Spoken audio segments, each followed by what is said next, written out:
things and forensics on the Internet of Things and how it affects investigations in digital forensics. A little bit about me. My name is Jessica Hyde. My day job, I'm Director of Forensics at Magnet Forensics. Don't worry, this has nothing to do specifically with that. Before that, I worked as a contractor for the U.S. government for both Basis Technologies and American Systems, doing forensic things, and for Ernst & Young. Before that, I was in the Marine Corps. Oh, no Marines in the room, okay. I also teach mobile device forensics adjunct at George Mason University, where I did my MS. I am not going to stand behind the podium because you wouldn't see me. All right, so just a little bit about what we're going to go over today. We're going to talk a little bit about the Internet of Things, really, really brief, I promise you. Then we'll talk about categories. Then we're going to actually start talking about data that we've parsed and recovered and some things I've helped on investigations on. And it's going to be pretty cool. I'm going to get pretty down dirty. It'll be nice and fun. But why not start at the end, right? So if you leave after this slide, it's cool because it's the conclusion. Now, the thing I want you to get out of here is that the Internet of Things is going to become more important in digital forensics, that there's a wealth of evidence to be found, and that that evidence is going to become more of a part of what we do, and why that is, and that if we don't start looking at data off of the Internet of Things, we're going to be missing a lot of information in our investigations because there's a lot that is there, and that it's going to more often be our suspect. And what I mean by that is any piece of equipment can play all three roles. It can be the suspect in a crime, it can be a witness to a crime, and it can actually be the victim of a crime. And we all know that our devices can be hacked and taken over. I'm sure Kat told you all about that earlier today, where the devices can become the victim. But in a lot of instances, the device can also be the suspect. So, start at the beginning. We need to define where we are with the Internet of Things. I'm not going to make you read definitions, but the whole point is we're talking about any object with an embedded system that's capable of collecting data. And it's really interesting, and I actually only included this because I thought it was fascinating, that the definition of Internet of Things, first time it's coined, was actually by a gentleman by the name of Peter Lewis, who was part of the Black Caucus Foundation in 1985, so it's actually a pretty long time ago, and his definition actually, I believe, is best. He says the Internet of Things, or IoT, is the integration of people, processes, and technology with connectable devices and sensors to enable remote monitoring, status manipulation, and evaluation of trends of such devices. And then he said, what I am calling Internet of Things will be far-reaching. This man was wise beyond his years. So why do we care about this? Well, we care about this simply because the number of devices, right? We have already succeeded the point where there are more connected devices than people. And by 2020, it is estimated there's going to be 50 billion connected devices. The trends as far as what people are predicting ranges from anywhere to 50 billion in 2020 to 1 trillion by 2015. No, we did not hit that number. That was a really bad estimation by IBM. But the whole thing is people are really all over the place. 78.1 million wearables were sold in 2015. How many of you, show of hands, are wearing a wearable device right now? A smartwatch, a Fitbit, anything. How many of you only have one piece of tech on you at this moment, just a smartphone? All right, put your hands down. How many of you have 2 or more pieces of tech on you right at this moment? Yeah, that's 90% of the room. So that's why this is important. By 2020, so in 2 years, it's predicted that each one of us are going to have 5.1 connected devices. If anybody want to guess how many I have in my home right now? 46. When I ran Thing on my house right before leaving, I had 46 things connected. I am not the average user, though. 2016, PwC did a survey. 45% of people own a fitness band, 27% a smartwatch, and 12% smart clothing. Before I started getting into IoT forensics, I didn't even know there was smart clothing. I really hope that smart clothing tells some people that it's time to wash it, but that's not what it usually does. It's usually more geared towards heart rate monitors. When I started getting into IoT forensics, I'll tell a quick quip. My husband actually was like, can you please pick a hobby that will actually help the house? And I said, yes, they make smart washers. And I finally won. My smart washer is coming on the 4th of June, which is Monday, and I can't tell you how happy I am. My husband is happier because it means maybe I'll help with the laundry just to create data. Look, everything else is done by robots, right? I've got the robot vacuum, I've got but there's also issues for security, right? So it's not just your home use. 25% of enterprise attacks are predicted by 2020 to involve something related to IoT. And when we're looking at the perceived benefit of a smart home, it's really, really interesting to think that 40% of people think this is helping them with security. Would you agree? Not really the best use of security, but it's mainly convenience, right? It's the real reason. And there's a lot of commercial applications that a lot of times people don't think about. People aren't thinking about the fact that logistics trucks companies are actually using IoT to monitor shipments. People aren't thinking about the fact that factories are using smart implementations, that machines, that everybody knows vehicles are, and we know what we're doing in the home, but we need to start thinking about how it's going to affect us. And why does this matter to us? Because of the artifacts and the data that's left behind.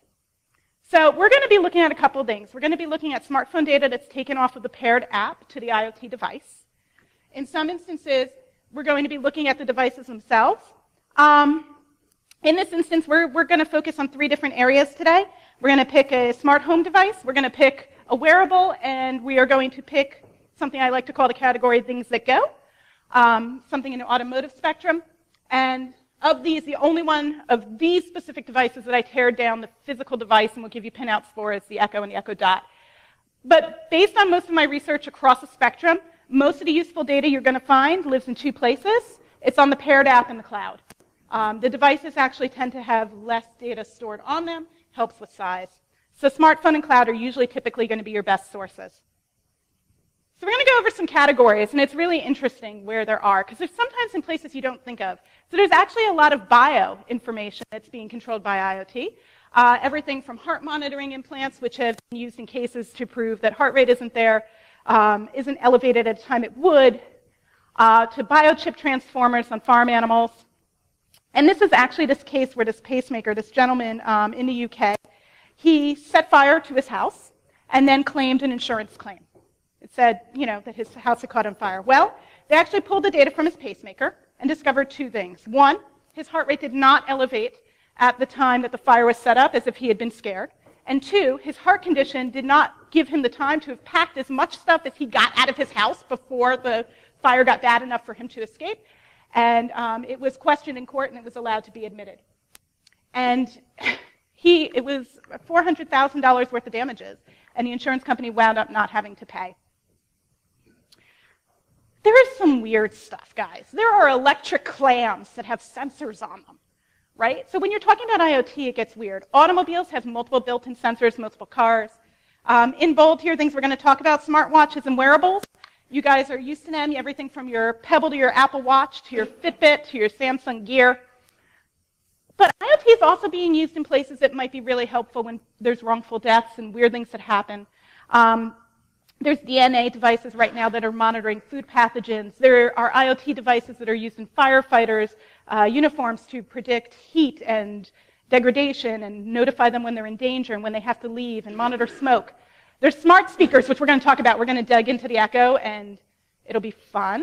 And then there's a lot of home automation. A lot of people are referring to this as smart home. This is everything like your Nest thermostat that's controlling temperature, to your smart refrigerator, to your smart washer that tells you when it's time to move everything to the dryer, to heating. We've got robotic vacuums and air purifiers.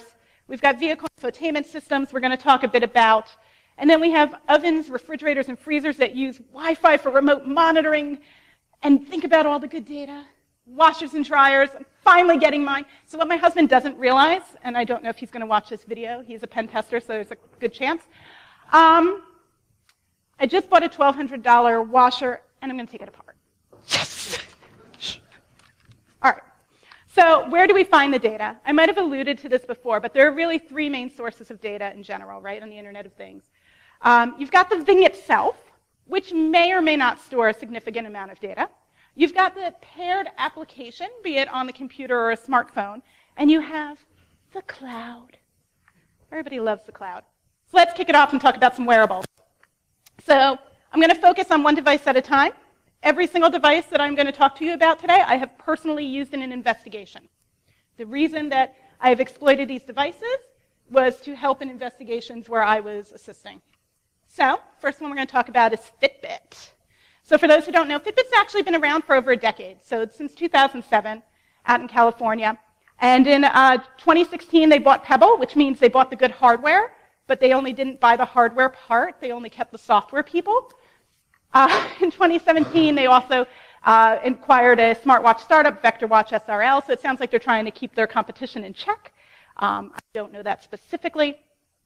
But this is one of the most popular apps, and it has been used in several investigations, so I'm going to mention 3. So there was a woman who had claimed that she had been raped while house sitting. And as it turned out, she said that she had been asleep at the time, wearing her Fitbit. Of course she was, because she had to, track her steps. She claimed to be sleeping when someone broke into the house and took advantage of her and raped her. Well, as it turned out, her Fitbit proved that she actually trashed the house to make the scene and was up, about, and moving it, and was not asleep at the time, and it actually proved her allegation false. There was also a civil case where a personal trainer had made a claim about the inability to continue work professionally due to a health issue, and that they were no longer, that they needed workman's comp, and the Fitbit was actually used against the physical fitness trainer to prove that they were actually being more active than they were. And then this is a really interesting new one that I love. I mean, I don't love it. A woman died. Sounds horrible, right? But there was this murder that, anybody in here from Wisconsin? No. Okay. So there was a murder. This poor woman, Nicole Vanderheiden, 31 years old, in the middle of the night is taken out of her house, and she is killed. And she is killed by this man named George Birch. Some data from Google proves George Birch's location is with the body at the time of the murder. George Birch turns around, realizing that he has no defense to say he didn't do it and he wasn't there, and he said that Nicole's boyfriend, who resided with her, actually held him under threat of death and duress and brought him with him to kill her. Luckily for this gentleman who was erroneously accused, he was wearing his Fitbit and asleep. The data was recovered from the device and from Fitbit itself, and that data, we're going to talk about in a minute the why on this, showed that he was sleeping, but sleep activity is kind of questioned by the courts right now. But it also showed that he only took X number of steps, and that he took those steps at a particular period in time. It was about 20 steps, and it was actually when he got up to pee at about between 4 a.m. and 4:30. And because of the shortage of the amount of steps, that actually confirmed that it wasn't that he didn't have his watch on him. He hadn't taken enough steps to have committed the murder, and it wound up being his alibi and exonerated him in the instance. So let's talk a little bit about what the data is. So the first piece of data Fitbit has is profiles. And that's going to give you the user ID, name, birthday, profile image URL, and the height. What's important to know here is a profile URL will bring you to a picture. Of course, the person is choosing their picture, but it might give you some information. This is going to give you the name associated to the user, at least what they want you to, as well as their profile pic. The stride length here that is calculated could be of importance, but note that stride length is actually calculated based on gender and height and can be adjusted. So actually, in the case I just mentioned, the police actually had the gentleman, because they used the stride length to determine how many steps he had taken. That's how Fitbit does it. So they actually made him put back on his Fitbit and take X number of steps to see if it actually matched.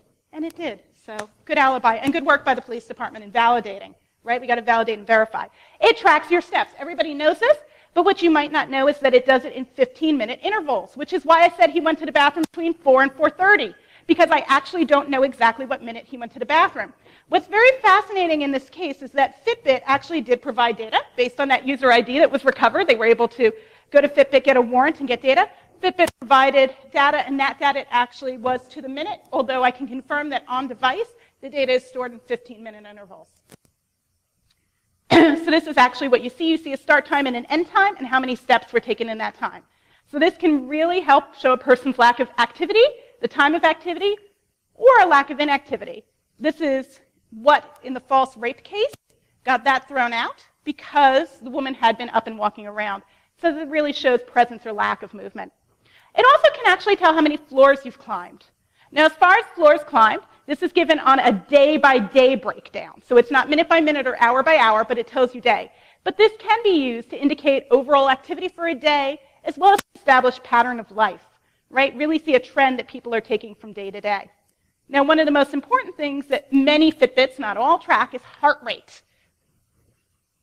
And the heart rate, it actually gives to you in 5-minute increments, and it gives you the average heart rate over that 5-minute increment. So when you're looking at this periodic heart rate over that 5 minutes, you can use this to actually determine the amount of exertion. So kind of similar to what we were talking about in the pacemaker case. So 5-minute segments of time. And if you graph this over time, you can actually determine when somebody's doing different types of activity, and you can actually say whether or not they've exerted enough energy to have done something they said. Don't claim you were running a marathon when you were sleeping. We'll know. And on that side, there is sleep kept. Now, the sleep counter is particularly controversial. The sleep counter is not designed to measure exactly how many minutes you are laying down in your bed as opposed to walking around. The purpose of the sleep counter is to measure the qualitativeness of your sleep. So it is looking at other things, which is why this has been pretty much not accepted in court. But used in conjunction with activity moments, it could be used to exonerate you when somebody falsely accuses you of your girlfriend, right? That's always good. So, for example, here we see 205 minutes in bed, 5 minutes awake, total amount of sleep 198. So this might be good if somebody has sleep apnea for them personally, but from a forensics perspective, the data isn't as trustworthy and isn't being considered. But it could be a helpful indicator in something like the false rape case because there was no sleep time recorded at that period, just active time. And it can place someone at a specific time at attempting rest. But again, there's questions around that number of minutes, wakes, and asleep. Enough about Fitbit? Interesting enough? Want to learn something about smart homes? All right. So this is actually my favorite. This is my baby. This is the Alexa Echo system. Get it? Come on, I'm full of corny jokes. I actually approached Amazon and asked them if they wanted to use that, and you'll hear more about me approaching Amazon in a few minutes. They weren't too keen to it. They didn't think it was as clever as I did. All right. So the actual Amazon Alexa, we're going to talk a little bit about the app, has been around since 2014, but it took them 4 years to develop it. They spent a lot of time working on this. It's currently available US, UK, Germany, and I actually believe they finally got into Canada. Canada was interesting because they needed it available in French before it could go into Canada, and as somebody who's taken the data directly off the device, I know all the future languages. I'm not going to tell. All right, so it's a smart speaker that's voice controlled when you use a wake word, right? Amazon, Alexa, Echo, computer, there's certain words you can use. Those are actually the 4. That's your choice. And it's capable of voice interaction, playback music, control other smart things. Yes, anytime I can tie one unsecured thing to another unsecured thing, that means more data for me. I'm like the anti-security person in the room, right? As a forensicator, I completely know that. It does run Fire OS on the actual device. Anybody who's familiar with Amazon should think that's pretty cool because that's what your Kindles run. So it makes sense that they're running that. But Fire OS is really just Amazon's version of Android. So here's actually the devices that I looked at. I've looked at the Show, I've looked at the Dot, first and second generation of the Tall Echo. So one of the things that makes the Alexa such a unique device in IoT is much like your smartphones, Amazon has opened up a store where developers can create their own applications for it. And as you can see, across 2017, they went from having under 1,000 to over 7,000. Anyone want to know how they did this? It's really, really smart. They went ahead, or maybe not smart, figure out in a second, they went ahead and said, you know what, we're going to, in these hot areas, we're going to start these classes. And we'll teach people how to build a skill. And we'll do a 3-hour class. Class is free. If you build a skill, you get a free Echo Dot. $30 piece of equipment. People who took this class have never programmed before in their life. But by the end of it, they write a skill. And they put it on the marketplace. And then the marketplace has more, and everybody only wants to go place with a more marketplace. Now, in your first 3 hours of coding that you've ever done, how much security were you interested in? Very good answer from the room. I mentioned the wake words, and I just love this story, so I'm going to share it real quick, which is that when in the UK, there was actually an ad that ran on a morning program where a little girl asked Amazon to buy a dollhouse, and all of these Alexas, Amazon Echoes, across the UK ordered the dollhouse. It was caught, they weren't delivered, it's okay. And then speaking of cases, there actually, I love this because this is a hot tub murder, because hot tub murders are awesome. No murders are awesome. Please don't take this the wrong way. But there were two people who were found dead in a hot tub, and there was an Alexa in the space. And remember, Amazon is great. I have reported vulnerabilities based on this research with my research partner, Brian Moran of Brian Moore Labs, to Amazon. And some of the vulnerabilities we reported were fixed within 24 hours. We actually reported them at 5 p.m. They were fixed by 7 a.m. Tells you how bad they were, but they were fixed. Other things they fixed before the first presentation. I did an hour-long presentation with Brian, deep diving into Alexa. If you guys want information on that, I have it in the deck. They were great. So please take with a portion of salt what I'm about to say. The police department in this instance went to Amazon to request the data in a murder investigation, right? That's the kind of thing that we should give over data for. Amazon refused. Amazon refused on 3 occasions to turn over the data. Eventually, they gave the purchase history. That really isn't helpful.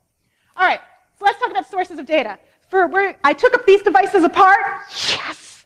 So we're going to talk a little bit about the devices. We're going to talk about the cloud, and we're going to talk about the app.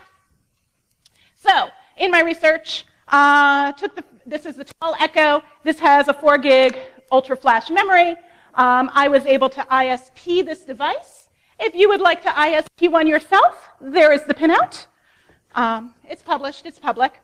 On the dot was a little bit more of a pain in the butt because the eMMC was there's 2 different generations, and the eMMC on one of them had no markings on it, and there are no data sheets available for this Gen 1 or Gen 2.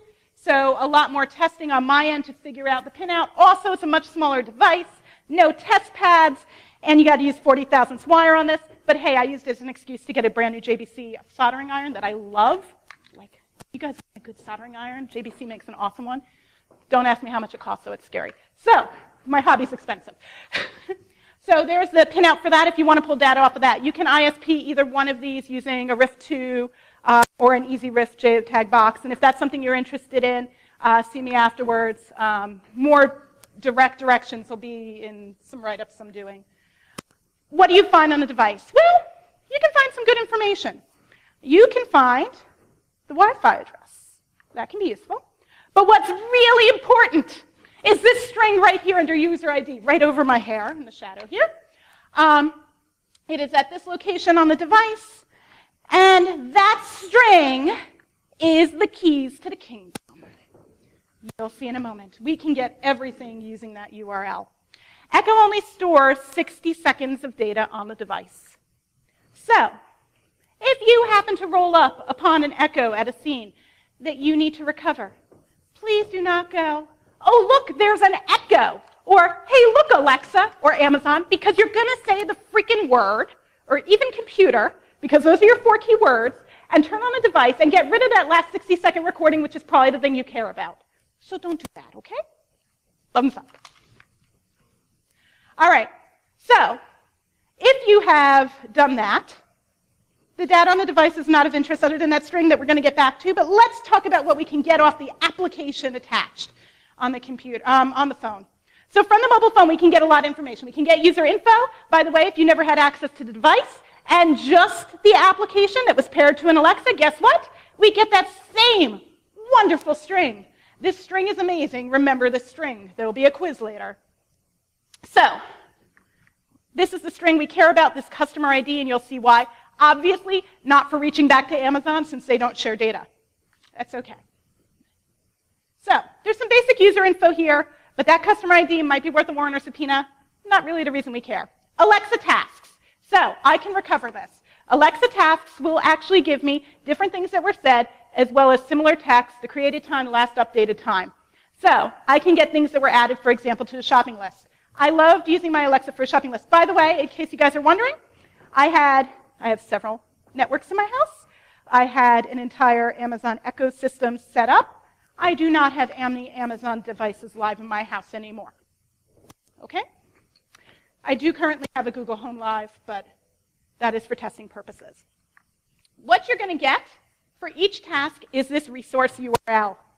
This resource URL is great because if you just take that resource URL and select it, it will ask you to sign in if you have the credentials.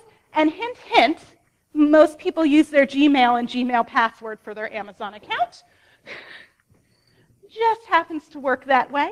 Usually can get it off their computer. You will actually get the actual recording will play. Now, this can be very helpful for timestamps, tasks that have been dictated by the user, and again, if you can get to the cloud and have those credentials, you can get the voice recording. There's also the Alexa web resource. This link here, this is going to give you other types of audio activity that isn't synced specifically with tasks. And this is great. Again, it's all timestamped, and you can actually get access to the recording from the link in the cloud. My disclaimer, I had a note there, so I'd remember to say this disclaimer. Your authority to pull data from the cloud may or may not exist. So think about it before you do it. It is where most of the data is. It is where a lot of the data is in a lot of these instances, but there are specific legal implications. Please think about that before you proceed. Okay, so we actually can find the last audio is cache sound. So just so you guys know again, that's the last recording. It is in WAV format, and you can play it. Again, just the last recording. So if you either have the device or the phone, you can get the last 60 seconds. But again, if you're looking at the application, you can see that ID number everywhere. That's my favorite number. And it's important to recall this string if you pulled it from the phone. But wait, there's more. Amazon just added a new feature recently. Guys, this is an update I just put in the slides.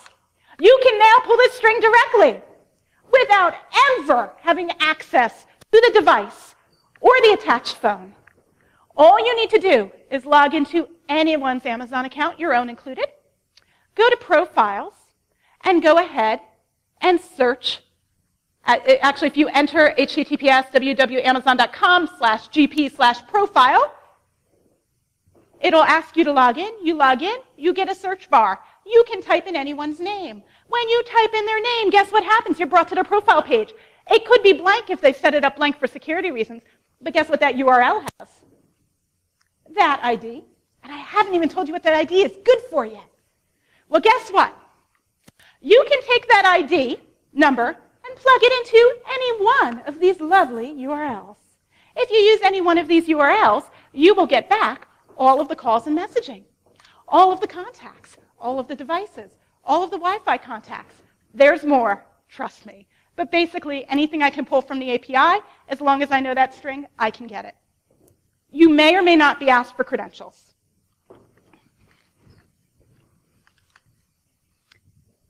If you happen to pull this data down, hashtag worst vendor rep ever. I work for a vendor that makes tools.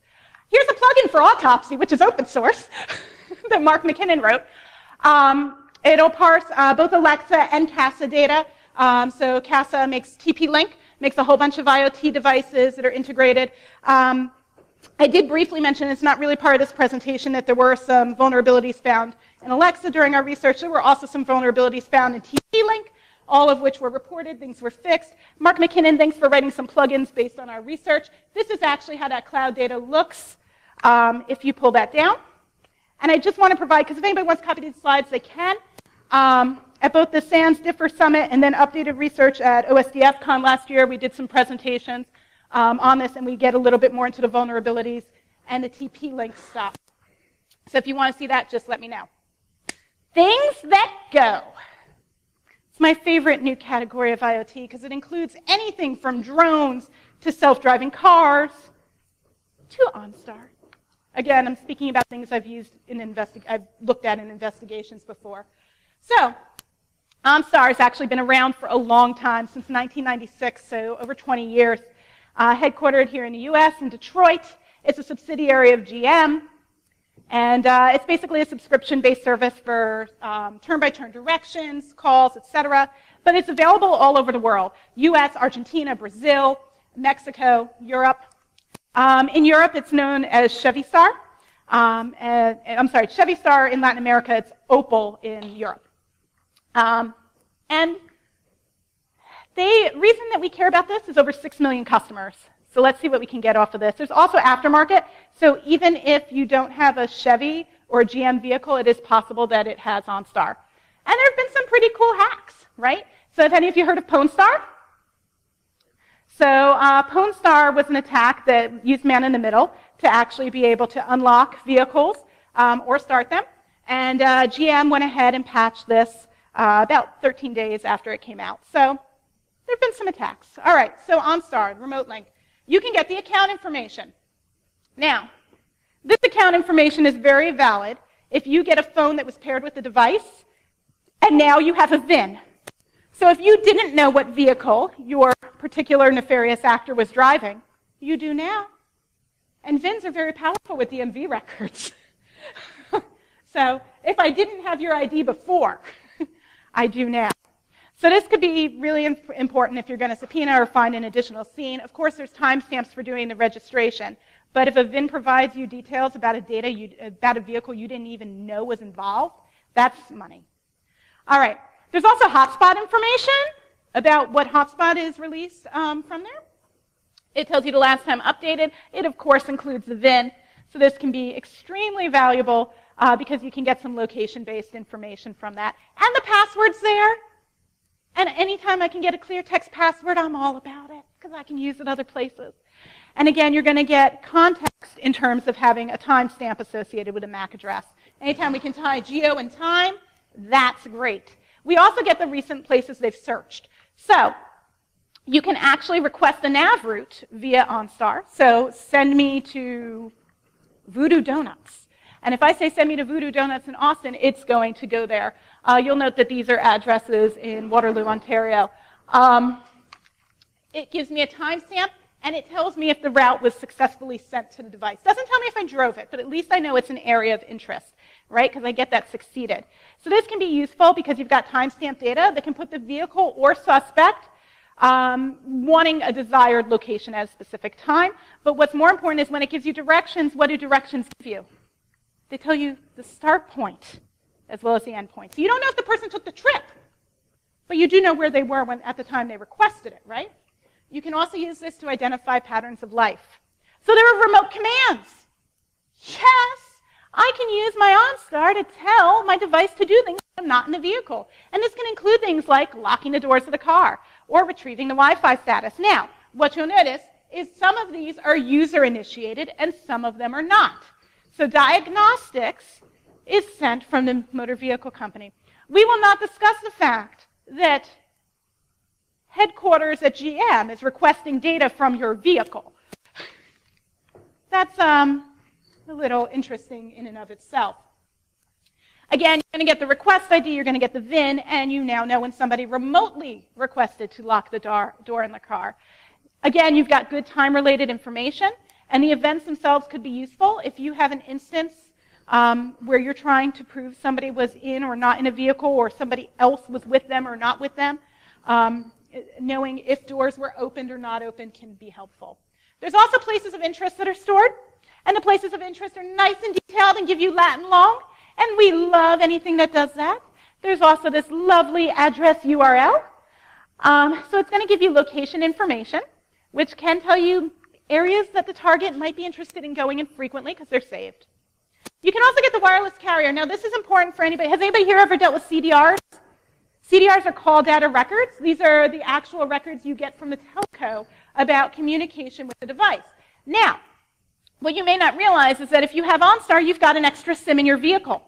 And with this carrier information, so knowing that this is AT&T, I can actually try to get these records from AT&T. Now, when I get these records with CDRs, guess what CDRs tell you? They tell you exactly which tower you were connected to. There's lots of tower mapping, and now you've got amazing geodata. Thank you so much. I love it, with a timestamp. So there is some basic info here, but it's possibly an additional subpoena target for getting call data records. Now we've got vehicle diagnostics. Now, maybe this isn't as sexy because it's just diagnostic information, like your last trip total distance. That one doesn't seem so diagnostic-y. It tells me how long you were driving your car your last trip, or how long it was till you set the odometer. But it's actually the trip itself.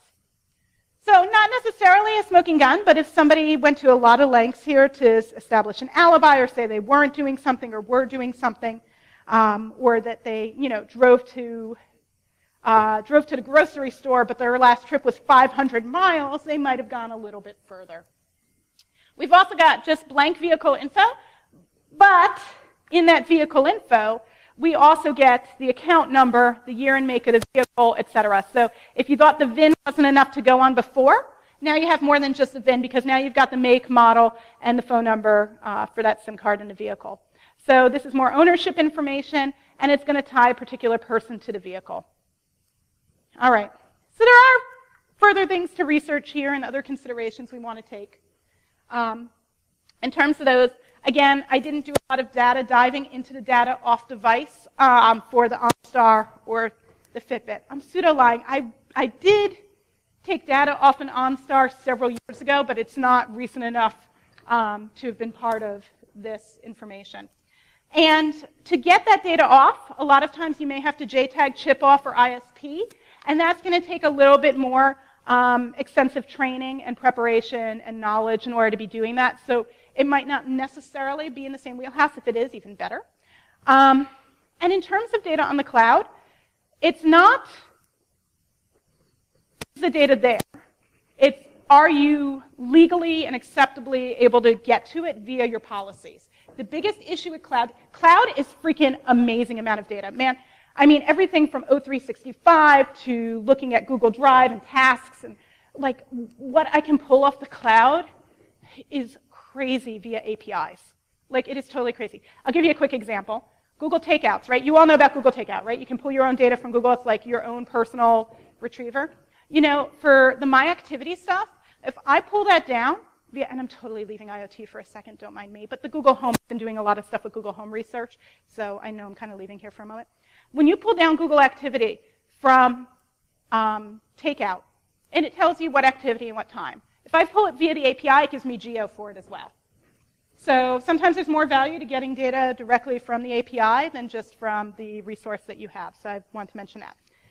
And what about these non-consumer related devices? I don't have a lot of access to devices inside human beings, like insulin pumps. I don't have a lot of access to smart grids. There are things I just don't have access to touch and to test with. And as encryption becomes better and better on smartphones and computers, since nobody seems to be caring about it on IoT, by the way, so everyone knows, every single thing I talked about today was recovered clear text. Okay? Every single thing was clear text. At most, I looked at an XML file. At most, okay? So, some SQLite databases, all in clear text. Not even base64 encoded. Nothing, okay? So, and if you want to ask me about the network traffic, see me privately afterwards. This talk is being recorded. So, as encryption grows in computers and phones, and IoT manufacturers are spinning up and not even having security departments, because some of the vendors that I've contacted in terms of my research have completely told me they didn't have a security department, offered to send me more free devices to beta test. I happily took them, but gave them no info. But I gave some of them info. But the point being that some of them now have security departments. That's important. There's also the hackability. Let's realize that, your Samsung TV can be watching you. There have been incidences, and I'm not going to get well into this, about, Samsung's having a hack where they could actually be used as a monitor into the room. Refrigerators being used as part of botnets. This particular botnet, you guys are familiar with Mariah, over 100,000 devices. And I harped a lot on companies that don't really give us the best security and don't think about security when they're setting up their IoT devices. And by the way, I do want to say again, Casa and Amazon were wonderful when I contacted them and when Brian contacted them, and they did fix things. But I'm always appreciate it when a company puts security at the forefront, and especially when it involves children. So this specific Forensic Bytes did some research into this, and he reached out to these guys who make the Cognitoy STEM dinosaur, which is an IoT dinosaur that's used to teach engineering and math. And they actually publicly took a stance on both forensics and security, so I just wanted to take a moment to applaud them. They said that if they ever get a request from law enforcement, that they're going to aid in the investigation, but however, and do whatever they need to reconstruct the data. However, they have made a strong security posture and has made sure that data on the device is encrypted as well as what's being stored out, as well as the mobile app. So I just want to applaud a company that is both taking security seriously, but also taking their responsibility to law enforcement seriously when a crime is committed, especially when it could be a crime against a child or security and vulnerabilities against a child. So in conclusion, I want you guys to really know that IoT is important, that there's a lot of good evidence there, that this evidence has been used in court, that you can recover data, and it's going to become more of what we do in forensics. I don't care if you're in the corporate space, in commercial space, if you're in the government, if you're in law enforcement, you're going to see more and more of these devices because they're in use everywhere, right?